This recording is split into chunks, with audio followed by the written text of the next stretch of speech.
will I be okay? Basically, will I be safe in this world? Because Hi, welcome back to season 3 of Holistically. Aku seneng banget ketemu teman-teman lagi di sini, walaupun virtual kayak gini. But welcome back. Kali ini syutingnya di rumah aku pribadi. This is my living room, my real books and everything. So no props here. So welcome to my house officially, as well as to season 3 of Holistically. Nah, di season ini bakal banyak hal baru, including the type of information yang bakal aku dan expert lain bagi sama teman-teman so that you can live a healthier and happier life. Episode kali ini aku mau bahas tentang healing journey aku, specifically yaitu soal scoliosis. Nah, as we go forward to this season and the next season, aku juga bakal banyak cerita tentang pengalaman aku sendiri, specifically buat healing imbalance tertentu, as well as my experience about certain healing modalities. So we will be sharing a lot of stories, but specifically for this one, kita mau ngebahas soal scoliosis karena ini salah satu topik yang banyak ditanyain sama teman-teman. And I haven't had a video atau konten yang cukup ekstensif dalam bahasa Indonesia yang berbagi soal pengalamanku to heal my scoliosis. Okay, kalau bahasa Inggris sih udah ada. I'm gonna put the link here. Actually not here, but down here. Karena videonya orang lain, videonya channelnya beda. So I'm gonna share the link there kalau pengen denger versi bahasa Inggrisnya. But this session, this video, itu akan agak panjang kayaknya ya. Jadi please sit back, get something to drink or food because this might be a longer video to watch. Okay? Karena yang pertama, sebelum kita ngebahas soal exactly apa yang aku lakuin, healing modalities-nya apa, tapi juga aku harus ngebahas soal root cause-nya dulu. Karena percuma kalau misalnya root cause-nya kagak dibenerin, kita ngasih treatment-nya not because of the root cause, itu masalahnya bakal balik lagi dalam bentuk yang berbeda. Okay? Karena my background is Ayurveda, and in Ayurveda we believe to treat problem to the root cause. Bukan cuma permukaannya. Kayak misalnya contoh yang aku sering bilang, misalnya ada orang batuk, terus cuma dikasih obat batuk, padahal ternyata mungkin buat orang ini root cause-nya adalah mungkin karena dia tuh lagi sedih, lagi grieving. Nah, itu udah aku pernah jelasin ya di episode ini, what's the correlation between the emotion of grief dan juga penyakit yang hubungannya sama paru-paru dan pernafasan. Okay, makanya penting buat tahu dulu root cause-nya apa, including scoliosis, karena mungkin on the surface can be just, you know, can be scoliosis or whatever, in this case scoliosis. Tapi kalau root cause-nya kagak dibenerin, misalnya let's say saya atau siapapun yang punya scoliosis dioperasi lah, misalnya pakai brace lurus, tapi root cause-nya belum ada.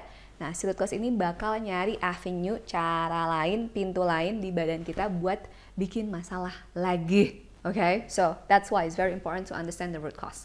Nah, kalau dari kacamata Ayurveda, scoliosis ini adalah salah satu penyakit yang dia itu mudah dialami sama orang-orang yang dosanya vata. Apa itu vata? Kalau misalnya udah familiar sama Ayurveda, I'm sure it's not a problem. Tapi kalau misalnya buat teman-teman yang nggak pernah dengar atau belajar tentang Ayurveda, so I will highly recommend to check out this video here, dimana aku ngejelasin dulu tentang the basic concept of what is Ayurveda, 3 tipe badan Ayurveda, yaitu ada Vata, Pitta, dan Kapha. So please watch it there, karena kalau nggak nanti nggak mudeng sama video ini. Okay? So, dari ketiga tipe badan atau dosha tersebut, Vata, Pitta, Kapha, Vata lah yang paling sensitif, paling bakal mudah untuk kena imbalance berbentuk scoliosis. Kenapa?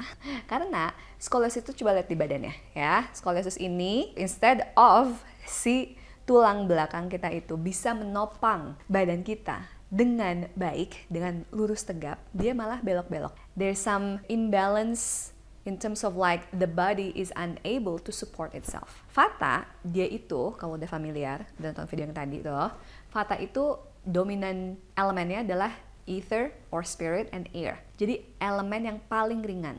Makanya biasanya orang yang dominannya Vata, dia itu angin-anginan. Ya, karena elemen yang utamanya juga yang dominannya adalah Vata. So in this case, in the body, karena elemen spirit, elemen ether sama air ini dia yang paling tidak bisa ditebak. Kemudian terrefleksi di badan fisiknya juga, jadinya dia goyang-goyang, kena angin dikit gampang masuk angin ya. Biasanya orang Vata gitu, gampang masuk angin, gampang bloated, typical Vata. And in the structure level, kalau misalnya udah makin serius, nggak ditanganin dengan lebih lanjut, itu bisa berubah juga jadi scoliosis. So that's the first thing, understanding your dominant dosha. So after understanding what is your body type, which most likely kalau teman-teman merasakan scoliosis, most likely ada dominan vata atau vata doshanya too much di badan.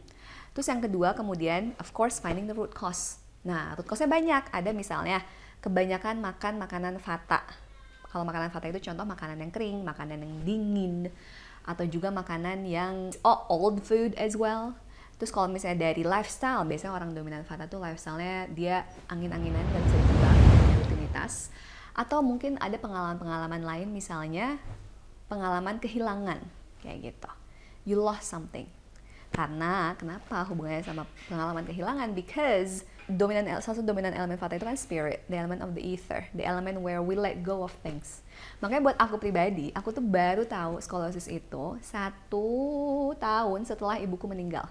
Sebelum itu, no pain, nothing, no problem for my spine. Tapi kemudian tahun 2009, karena sering pegel punggungnya, nggak bisa duduk lebih dari 10 menit, akhirnya cek ke dokter tulang, di x-ray, and then ternyata skoliosisnya udah 35 derajat. Yang mana waktu itu dokternya bilang, ini dalam 5 tahun kamu harus dioperasi, karena biasanya dalam 1 tahun, kalau misalnya nggak fisioterapi, nggak pakai brace, and brace is kinda hard to use by the way, dan pasti akan naik 1 derajat. Jadi dalam 5 tahun kamu harus dioperasi, karena kalau udah 40 derajat is dangerous katanya begitu. But that's back in 2009, and now is 10 plus year later I'm here without surgery. Hopefully nggak akan jadi lebih parah, but actually it gets better because of the practices that I do. Okay? Nah, buat aku yaitu experience utamanya yang causing this scoliosis to come up adalah karena si kehilangan ibu suddenly when I was 18. Okay? Jadi bisa dilihat tuh dari hidup teman-teman mana root cause-nya yang itu dominan di pengalaman atau energinya tuh kayak too much vata. Okay? If you're confused, bisa Google, bisa dengerin episode sebelumnya tentang vata. I think it will help you to understand more and on finding what's the root cause. Yang selanjutnya adalah kalau gitu gimana sih treatmentnya? Karena ya semua orang pertama berbeda. Satu scoliosis case akan beda sama scoliosis case lainnya. Makanya di video ini aku cuma jelasin pengalaman aku ya Beb ya. So this is just information educational only in nature. Jadi for your experience, I always recommend buat mengkonsultasikan sama praktisi kesehatannya. Okay? Do not apply the information as it is. Ya karena kayak di Ayurveda pun semua orang itu unik dan berbeda. Kayak misalnya contoh, buat aku, karena salah satu root cause utamanya itu adalah grieving dan banyak emosi lain yang muncul karena pengalaman ibuku yang meninggal tadi, akhirnya that's the main treatment that I need to go through. Okay, ya misalnya treatment-treatment yang hubungannya sama badan fisik, kayak misalnya dipijat, yoga, pilates, and all of that jazz, itu penting, but again, karena root cause-nya adalah bukan dari badan fisik, bukan misalnya kayak karena ketabrak misalnya terus jadi scoliosis, because that's not the root cause. Jadi tentu si utamanya itu harus dibenerin. Nah, in my experience there are several things yang aku lakuin buat treating the root cause of that. There's so many things. Talking about this always makes me emotional because how hard it was. Yeah. Okay. Aku gak mau nangis kan pakai make up ya Beb. Okay, beberapa yang mau aku highlight dari treatment untuk healing the root cause of that, and that is this emotion, these experiences yang muncul karena kehilangan ibuku adalah yang pertama, I would say there's a lot of healing session in terms of like meditation, terus kemudian counseling banyak bentuknya, but one of my favorite actually sebenarnya adalah kinesiologi. Kenapa? Karena si kinesiologi ini dia adalah sebuah bentuk healing modalities yang mana you don't actually need to talk about your problem. I wouldn't have the time to talk about it in the next episode, mana nggak tahu ya. Nanti aku pasti bakal ngundang expert praktisinya kinesiologi because that's not my area to talk about. But basically kinesiologi ini konsep utamanya adalah bahwa setiap orang itu mungkin dia bisa lupa, dia nggak mau jujur juga misalnya sama rasa sakitnya, tapi badan tuh bakal inget. gitu. The Body Remembers. Atau ada bukunya tuh tentang konsep utama ini adalah The Body Keeps a Score. I will highly recommend to read that. Okay, so I did a lot of that, and it's really helpful to bring out the grief, I guess, and all the emotions yang ada hubungannya sama root cause dari si scoliosis ini. Selanjutnya juga one of my favorite that I often do itu adalah TRE or Trauma Releasing Exercise, I think. Si TRE ini pokoknya sama, balik lagi ke badan, dimana the body remembers. So how we can release the emotions atau memori yang bikin sakit badan, karena root cause-nya kan bukan dari badan kecelakaan fisik ya. So to release that lagi-lagi, karena pada ujungnya kalau misalnya kita bisa melepaskan, kita bisa following the flow of life instead of misalnya kita ngalamin sesuatu yang tragis terus kemudian kita malah holding on to that for as long as we remember, itu akan baru deh kena penyakit. Makanya something that I believe in myself and something that I keep saying to myself to encourage me is that it is not what happened to you, but how you process it. Karena kita nggak bisa mengkontrol dunia di luar kita. Mau tadi misalnya buat aku ada yang meninggal lah, mungkin I don't know, COVID kemarin, kita nggak bisa ngekontrol apa yang di luar. Tapi gimana kita bisa memproses semua hal itu di dalam, yang akhirnya kemudian dia cuma lewat aja gitu. I know it's easier say than done, but as an example. Okay, so tadi I already explained about the treatment. Few highlights adalah tentang meditasi, terus juga kinesiologi, TRE, and I would say also tapping kayak EFT gitu. I did few of that and it's really helpful.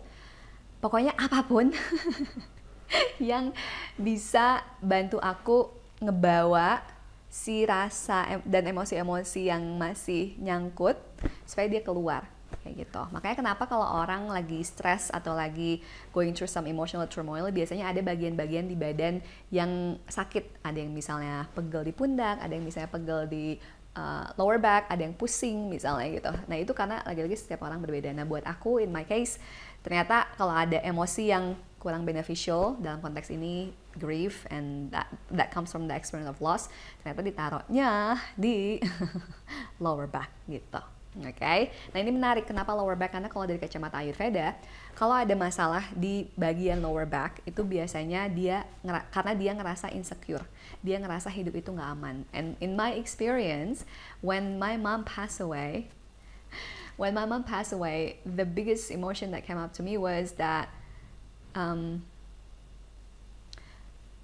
will I be okay? Basically, will I be safe in this world? Because back in the days, ibuku itu adalah orang yang menjaga rumah, taking care of all the kids, everyone in the house, the domestic business. Tapi dia juga yang nyari duit saat itu toh. Jadi wajar kalau misalnya dengan kehilangan beliau, I feel a sense of like insecurity, and I didn't feel that life was safe gitu. Jadi nangis. Okay, so that's it. And also one more thing, ada satu lagi healing modalities yang buat aku ngebantu banget, yaitu Neuro Linguistic Programming. Jadi dia tuh menggunakan kata-kata that then will shift your belief and way of thinking. It's quite powerful. Okay. Tisu. Karena entah kenapa ya Beb ya, like there are few episodes yang mana kayak gue nangis mulu. And that's why I do this podcast as well, karena menurutku there's a lot more, what I mean is that ada banyak banget orang yang menurutku butuh informasi kayak gini yang unfortunately belum banyak available di Indonesia, so that's why I make this.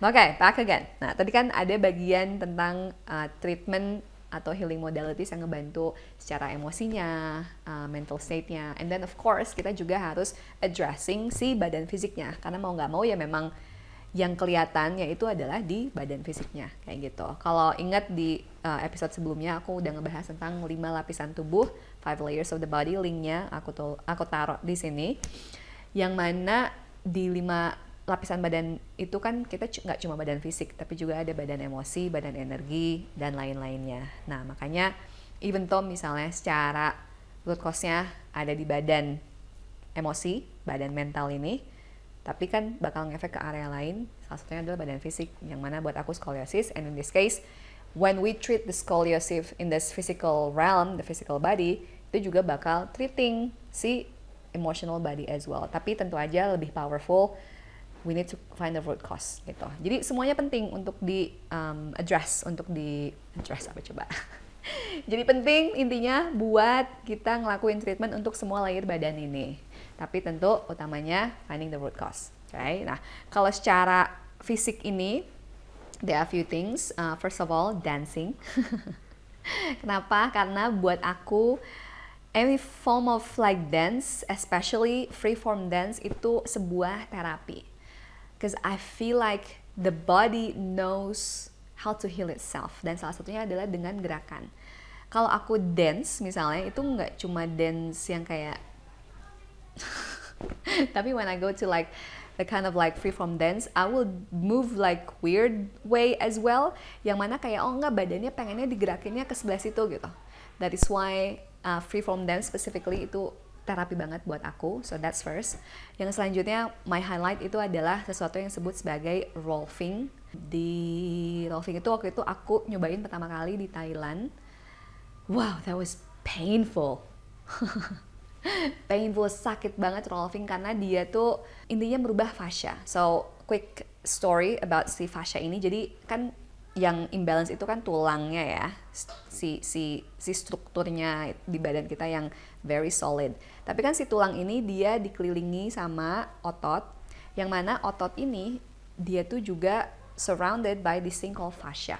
So rolfing ini nggak necessarily cracking, it's nggak kayak chiropractic yang kayak cracking si tulang belakangnya biar benar, tapi dia itu memanipulasi si tulang dengan memanipulasi the fascia around it gitu. Jadi sakitnya tuh bukan karena di crack tapi karena there's a lot of tension di ototnya, di fascianya, yang kemudian akhirnya rasanya tuh kayak disetrika literally, kayak dilurusin. Jadi makanya setiap abis sesi I feel like so much higher, so much taller, padahal si tulangnya mah kagak dimanipulasi, tapi justru si fascianya. And then the next one that I also did is something called hanging belt atau aerial yoga. I'm sure you're familiar with this. I know about this awalnya dari tahun 2012 waktu tinggal di Bali.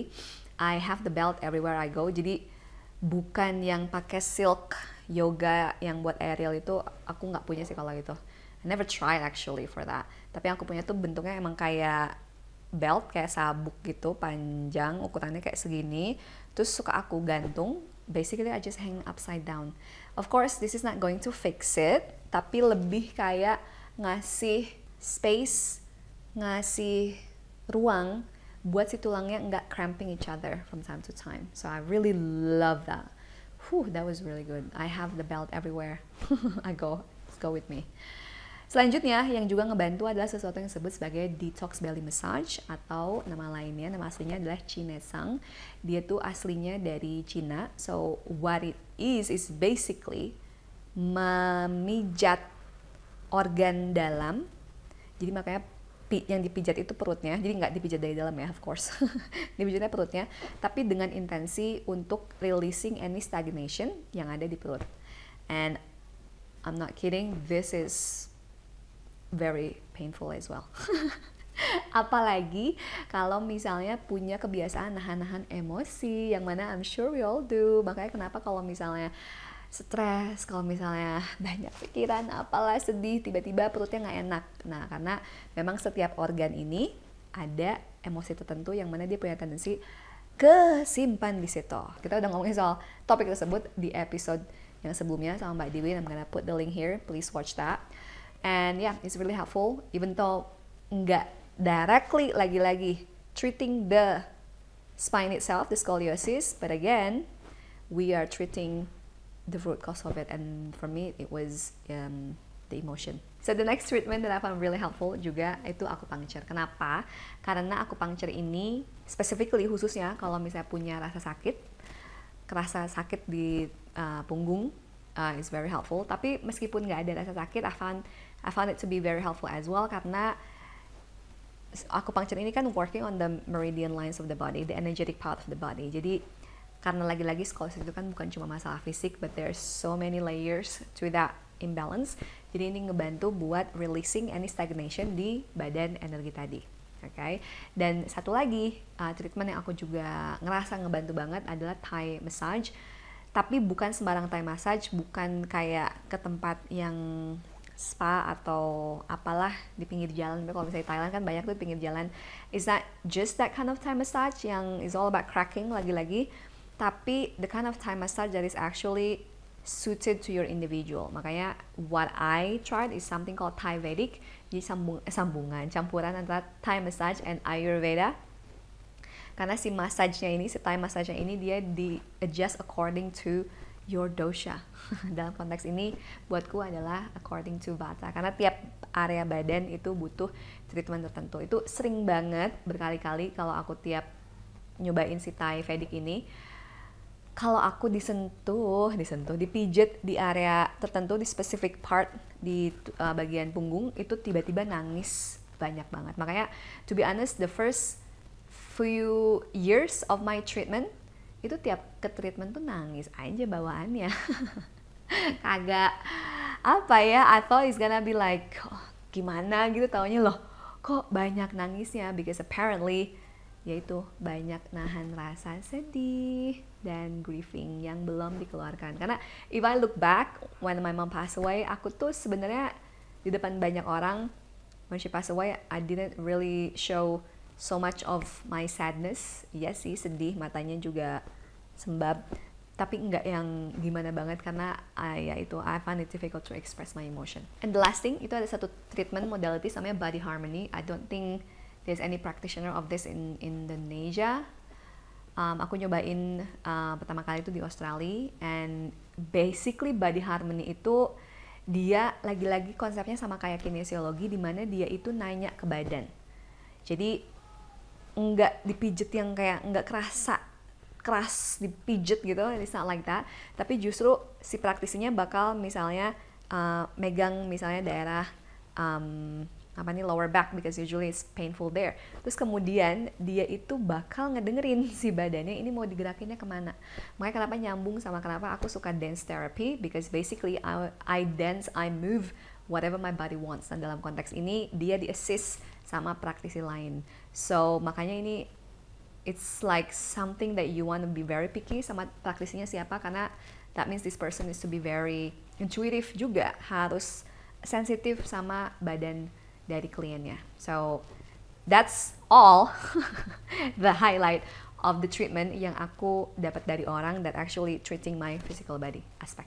Nah, selanjutnya ada beberapa hal lain yang juga aku lakuin. Kalau tadi kan secara treatment yang aku datang ke orang, aku dapat bantuan dari orang. Ada juga tadi treatmentnya yang secara fisik, dan juga ada yang addressing the mental and emotional aspect. Dan tentu it's all about practice as well, karena kalau misalnya harus dependent sama orang lain, sama praktisi lain, ya itu selain mahal, yang pertama. Yang kedua, it's not sustainable, karena ujungnya it's all about the day-to-day thing. Hal-hal yang kita lakuin sehari-hari itu yang matter the most. Okay, so in the next section aku mau sharing tentang apa yang aku lakuin dalam kegiatan kehidupan sehari-hari yang sebenarnya itu ngebantu banget buat penyembuhan skoliosis ini. Yang pertama, tentu kita harus tahu dulu root cause-nya, and that is Vata itself. Jadi how to balance Vata. Jadi ada beberapa prinsip atau aspek dalam hidup kita yang mana ini harus keep in mind soal si prinsip ini. Yang pertama adalah Vata will be balanced through having the right routine. Mau apapun rutin, actually kalau rutinnya begadang mulu itu bukan yang bagus ya, tapi kayak having a grounding routine, okay, that's specific. Having a routine, karena si Vata ini yang suka angin-anginan, dia itu butuh sesuatu yang bikin dia ajek, atau bahasa Inggrisnya grounding. Ya, grounding ini kalau zaman sekarang orang banyak bilangnya, oh grounding itu kayak jalan barefoot di tanah, but that's not what I mean by grounding, but more about having the routinity, punya hal-hal yang dilakuin rutin setiap hari, yang mana kegiatan-kegiatan tersebut bikin kita emotionally, mentally, spiritually, bikin ngerasa lebih ajak. Okay, so I'm gonna tell you the principle first, itu yang pertama. Yang selanjutnya adalah warmth, kehangatan. Penting buat orang yang dominannya Vata, yang kemudian satu sisi keluarnya jadi skoliosis, atau mungkin ada yang jadi insomnia dan lain-lain. Penting untuk mendominasi hidupnya dengan hal-hal yang menghangatkan. Kayak misalnya makan makanan yang hangat instead of yang dingin. Atau misalnya berada di ruangan atau weather, cuaca yang hangat. Kalau yang dingin, make sure gimana saya bikin badan saya tetap hangat. Atau mungkin cinta dan kasih sayang. Cinta itu kan hangat. Opposite-nya adalah kehilangan seseorang kita sayangin meninggal. That's a cold, bitter experience. Selanjutnya, penting untuk orang yang dominan Vata ini untuk melubrikasi badannya, bukan pakai lubricant, that's not what I mean, tapi dengan minyak, oke? Nanti akan aku jelasin caranya gimana. Tapi nggak cuma di luar, tapi juga internal lubrication. I'll tell you the example later. Terus kemudian butuh hal-hal yang ngasih stabilitas dan support. Okay, so that's the 4 things. The first one tadi aku bilang tentang punya rutinitas and regularity, a grounding routinity. Yang kedua kemudian butuh kehangatan, apapun itu bentuknya. Yang ketiga butuh lubrication, inside and outside. And then the fourth one butuh stabilitas dan support. So how does that look like in the daily practice? Yang pertama tentu harus punya rutinitas dalam keseharian that I think is very important to start with some form of spiritual practice. Karena mau nggak mau, kalau kita ngomongin tentang 5 layer badan kita, layer terdalam adalah our spirit. Oke, jadi kalau misalnya ininya diabaikan, ya nanti bakal ngefek yang lainnya juga. Oke, so take care of your spiritual body by having regular. Okay, that's the key. Punya regular spiritual practice karena itu tuh kayak jadi jangkar kita. Okay. Yang kedua adalah something that I will also recommend, doing something called forgiveness meditation atau sering disebutnya Ho'oponopono meditation. Ada banyak banget audio di luar sana tentang Ho'oponopono ini. So you can listen to that, download it, atau bisa denger di YouTube gratis. Basically you just lay down, dengerin audionya, and then you just listen to the guideline. Okay, it's really helpful. The next one adalah pentingnya punya orang-orang yang di sekitar, mau itu teman, keluarga, siapapun, yang bisa ngasih sebuah stabilitas dan support, which basically they're there for you. Butuh teman buat cerita, butuh orang buat ngasih emotional support, whatever that looks like, it's very important to have that support system. Kalau misalnya soal rutinitas juga di Ayurveda ada sesuatu yang disebut sebagai daily routine atau namanya dinacharya. Dari bangun tidur sampai tidurnya lagi itu ada hal-hal yang idealnya untuk dilakukan, karena si hal-hal ini tuh dia bisa ngebantu kita untuk ngerasa lebih grounded. And like I said, if you have routinity, especially rutinitas yang emang ideal buat badan, itu bisa lebih bagus lagi. Nah, kenapa ada aktivitas-aktivitas tertentu yang baiknya dilakukan dalam jam-jam tertentu? Quick information, karena badan kita itu sebenarnya udah ada jam-jamnya, organ clock istilahnya. Di Chinese medicine ada, di Ayurveda juga ada. Karena intinya ini tuh nyambung sama hubungan kita sama matahari. Oke, kalau di modern science sekarang namanya adalah circadian rhythm. Kayak contohnya misalnya detoksifikasi itu dimulai dari jam 11 malam sampai jam 3 subuh. Kalau misalnya kita tidak tidur, belum tidur jam segituan, itu akan sulit buat badan kita mendetoks, bereskan apa yang ada di dalam. Okay, so if you don't know about the ideal daily routine yet, bisa klik link di sini atau ada di bio somewhere. Kok di bio? Emang Instagram ada di caption somewhere. Pokoknya klik link ini, nanti bisa nonton lebih lengkap lagi tentang si daily routine ala Ayurveda. Dari semua daily routine yang direkomendasikan sama Ayurveda, ada beberapa yang mau aku highlight banget, penting banget nih. Yang pertama adalah to have a good night sleep. Nah, having a good night sleep itu bukan cuma soal tidurnya berapa jam, tapi tidurnya jam berapa. Karena kalau misalnya dalam konteks ini lewat dari jam 11 belum tidur, belum deep sleep, then you actually missing a really important time where your body detoxify itself. Okay, so ideally jam 10 udah ada di tempat tidur paling telat so that you can get ready to go through the detoxification process. Terus yang juga favoritku dari Ayurvedic Daily Practice ini sesuatu yang disebut sebagai Abhyanga atau nama lainnya adalah self-love massage. Basically pakai minyak kayak gini, this is my Ayur Ritual product. Cari yang Vata balancing, khusus buat Vata. Because the oil and the essential oils yang ada di Vata Balancing Oil itu dia ngebantu bukan cuma untuk melubrikasi dari luar, karena tadi pentingnya untuk dilubrikasi si Vata ini karena tendensinya kering badannya, tapi juga dia itu soothing buat sistem sarafnya. Makanya kenapa instantly kalau habis daily massage pakai minyak ini sebelum mandi ya by the way, itu aku ngerasa instantly like I feel like instantly calm, instantly grounded. Okay. The next one yang mau aku highlight juga pentingnya kalau orang Vata ini yaitu buat eat at the same time every day. Nah buat tiap orang beda-beda, tapi generally jam 9 buat sarapan, jam 12 buat makan siang, sama jam 6 pokoknya sebelum sunset buat makan malam. If you do intermittent fasting, that's another thing, but we're not gonna talk about here, but basically always have the same time every day buat makan. Dan juga terakhir yang aku mau highlight adalah sesuatu yang disebut sebagai yoga nidra atau nama lainnya sleeping yoga. Basically you're gonna lay down, dengerin audio yoga nidra yang mana kalau misalnya favorit gue nih ada neuroscientist favorit gue si Bapak Andrew Huberman. He talk about this a lot in his podcast. Ada nanti episode-nya tentang yoga nidra akan aku taruh di caption.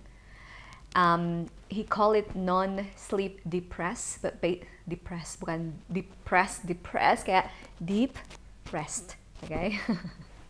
Itu beneran ngebantu banget to soothe the nerve system, bikin lebih relax, and also it help us to process things in the mind, okay? So that I will highly recommend as well. Nah, kalau buat sehari-hari, buat olahraganya, kalau tadi kan kayak what we can do in day-to-day life for daily practice-nya, dan ini specifically buat olahraganya, okay? Makanya obviously kan ini badan fisik kan yang out of balance-nya, jadi tentu aja kita harus address di badan fisiknya. Yang pertama adalah pentingnya untuk setiap hari joint rolling atau pokoknya melingkarkan, is that even the word? Pokoknya ngelakuin hal kayak gini buat seluruh sendi, dari mulai di pergelangan tangan, terus di siku, di bahu, pokoknya di semuanya deh. Soalnya kenapa? Karena Vata ini kalau out of balance biasanya dia ada masalah si tulangnya, khususnya sendinya jadi kering. Nah, si tulang belakangnya juga bisa digerak-gerakin meliuk. Kalau di yoga contohnya ada cat and cow, that will be very helpful as well. The next one that I also love to do, dan aku bakal rekomend banget buat di incorporate di regular exercise practice-nya, adalah sesuatu yang disebut sebagai tension releasing exercise pakai bola. Nah, ini bola yang aku punya ada dua jenis, ada yang agak gerinjel-gerinjel gini, ini lebih nikmat. It's a bit more intense kalau misalnya pakai ginian agak sakit. Nah, pakai yang bentuknya bola aja, bundar. So basically what I do is ini aku taruh di bagian-bagian punggung di sekitar spine-nya, yang mana itu kerasa lebih tense. Karena kan kalau ngomongin scoliosis tuh ada misalnya bagian, let's say we talk about the lumbar, bagian bawah, lower back, ada mungkin bagian kiri. Misalnya kalau dalam konteks aku lebih tense dibanding bagian kanan, karena yang kiri ini dia kayak compensating. Terus kemudian bagian atasnya, yang kanannya yang lebih tense, yang kirinya baru ototnya biasanya nggak se-tense itu gitu. Jadi pasti ada si imbalance tersebut. Makanya kalau si bola ini aku pakai buat di area otot yang mana dia lebih tense daripada sisi satunya. And then the next one adalah pentingnya untuk stretching. Kalau tadi kan joint rolling, ini juga penting buat stretching.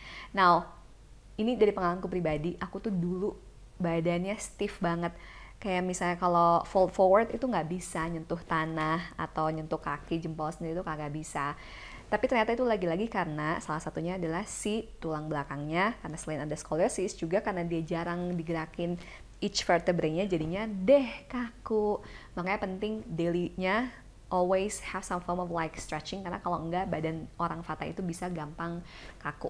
Okay, and then the last part, this one is actually the most important, tapi gue paling males sebenarnya, and that is strength training. Kenapa ini penting? Karena strength training ini adalah olahraga yang dominan di elemen tanah. Sedangkan kalau orang Vata itu elemen utamanya adalah ether and air. They are polar opposite. Jadi buat menyeimbangkan elemen ini, ya kita kasih elemen yang paling ujung supaya mereka saling menyeimbangkan, and that is earth element. Nah, khususnya if you have personal trainer misalnya atau going through Pilates or yoga teacher, make sure that they strengthen the part on your spine yang mana itu lebih lemah. Kayak contoh tadi, buat kasus aku kan di lower back aku yang kiri itu dia lebih tense, makanya yang sebelah kiri gue sering pijet, sedangkan yang di sebelah kanan itu harus dikuatin dengan misalnya let's say side plank, tapi lebih misalnya dilamain atau pay more attention to that part karena dia itu lebih lemah. Makanya ada peribahasa, a chain is only strong as its weakest link. Jadi maksudnya kalau kita lihat rantai itu cuma bisa sekuat apa tuh tergantung dari bagiannya, part-partnya yang lemah gitu. Jadi makanya penting buat skoliosis dalam konteks ini, kita cari tahu nih bagian mana yang kita memang lemahnya, and then make that part strong. Karena ya dia cuma bisa sekuat kalau si bagian yang lemahnya ini kuat. Kayak gitu. I hope that makes sense. So that's everything for today's episode. I already warned you it's gonna be a long one. Tapi semoga semua informasi yang aku bagi di sini membantu. And not only the information ini bakal ngebantu buat skoliosis, tapi juga sebenarnya buat generally other health imbalances yang ada hubungannya sama Vata. So I'm looking forward to see you in the next episode. Until then, wishing you all the best. Stay safe, healthy. Have a good day. Bye. Makasih ya udah nonton episode kali ini, semoga bisa bermanfaat khususnya buat teman-teman yang punya skoliosis kayak saya.